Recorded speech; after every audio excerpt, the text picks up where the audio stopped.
side of this man.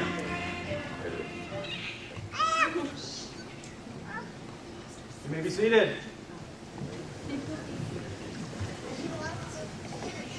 Good evening. We gather here today to witness and celebrate an act of deep love. Caitlin and Paul, in devotion, respect, and love for each other, wish to unite in the holy bond of marriage and to dedicate themselves to each other's happiness and well-being as life mates and partners. So on behalf of them, I welcome you all here to this absolutely beautiful setting. Marriage is the beginning of a new life, a chance of fulfilling long-held dreams, an opportunity for great personal and spiritual growth. Marriage endures through the ages of trends and fads. Marriage thrives and continues to live as a promise of a beautiful dream come true. As long as individuals are drawn together by God, marriage will be a natural unfolding of that relationship. Feelings come alive at a wedding. Great happiness, some sadness, apprehension, and sometimes pure relief. There is an acute awareness that something special, something that goes to the very heart of life is about to happen. Something is gone forever and something is born brand new and tender. Something to be nurtured and cared for, protected and cherished, challenged and strengthened. Today, on your wedding day, each of you bring gifts to the other. Gifts of hope and laughter, focus and seriousness of purpose, sensitivity and recognition of the beautiful and the profound. Since childhood, you have searched for and dreamed about that special someone who would embody and express the gifts that you now stand ready to give and to receive. But these gifts are not to be yours alone. A strong and resilient marriage is not an escape from the world, but a contribution to it. Caitlin and Paul, may you now combine and strengthen your gifts to be offered as a distinct and beautiful gift to the world. For the world is in need of the beautiful, the good, and the holy. And nothing is better suited to evoke that than a good marriage. Now today you stand before this loving community of family and friends to acknowledge to God and to the world, this is my beloved, the one with whom I choose to create the rest of my life. Today, Caitlin and Paul have chosen to commemorate their marriage with celebration of the sand ceremony to my right. This ceremony symbolizes the inseparable union of Caitlin and Paul into a new marital relationship. They will simultaneously pour separate containers of sand into a common vessel. Each grain of sand in their separate containers represents a unique and separate moment, decision, feeling, or event that helps shape Caitlin and Paul into the separate and unique individuals that they are today. As they pour their separate containers of sand into a common vessel, those separate and independent individuals will cease to exist. Instead, they will merge into a loving and supportive marital community. Caitlin and Paul, just as the grains of sand can never be separated and poured again into their individual containers, so will your marriage be. At this time, if you would, please combine both vessels of sand into one.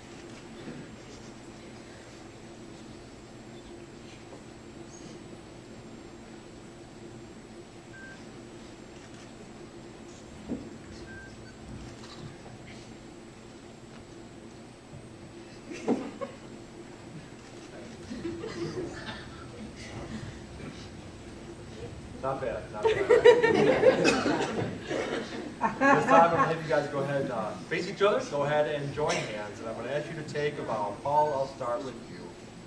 Do you, Paul, take this woman Caitlin as your wife, to love her, to honor her, to nurture, serve, and support her. In times of joy and in times of difficulty, do you promise to remain by her side, regardless of what trouble befalls you, and in the presence of temptation, never to forsake this love. You promise to remain steadfast and true. You promise with all of your heart and soul to honor this vow till death do you part. So answer now, I do. And do likewise, Caitlin. Take this man Paul as your husband, to love him, to honor him, to nurture, serve, and support him. In times of joy and in times of difficulty, you promise to remain by his side regardless of what trouble befalls you, and in the presence of temptation, never to forsake this love. You promise to remain steadfast and true. You promise with all of your heart and soul to honor this vow till death do you part. If so, enter now. I do. I do. And so we come, Caitlin and Paul, to the presentation of rings by which you symbolize and bind your love. These rings are the most special because they say that even in your uniqueness, you have chosen to be bonded, to allow the presence of another human being to enhance who you are. Your rings carry a potent double message. We are individuals and yet we belong. We are not alone. As you wear them through time, they will reflect not only who you are, but also the union you are making. The fact that throughout the rest of your lives, each of you will be imprinted by the other, yet as yourself remain. God bless these rings, and the two who exchange them, fill them with your holy presence, safe in the circle of your protection and love. Paul, if you would, please take Caitlin's ring. Place it on the third finger of her left hand. And as you do so, please repeat after me. I, Paul, take thee, Caitlin, to be my wedded wife. From this time forward, for better or for worse, for richer or for poorer, in sickness and in health, to love and to cherish, till death do us part. This is my solemn vow. Again, if you would take Paul's ring, place it on the third finger of his left hand, and as you do so, please repeat after me. I, Caitlin, I, Caitlin, take thee, Paul, to be my wedded husband. From this time forward, for better or for worse, for richer or for poorer, in sickness and in health, and to love and to cherish, till death do us part. This is my solemn vow. Wear these rings as the enclosing bond of reverence and trust. Fulfill the circle of love that now makes you one.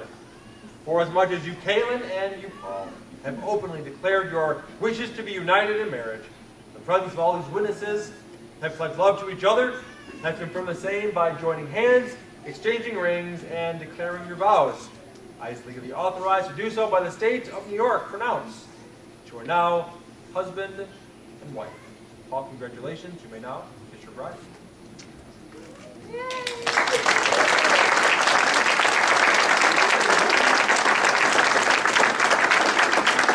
And now, ladies and gentlemen, it is my pleasure to present to you for the first time, Mr. and Mrs. Paul Beelman.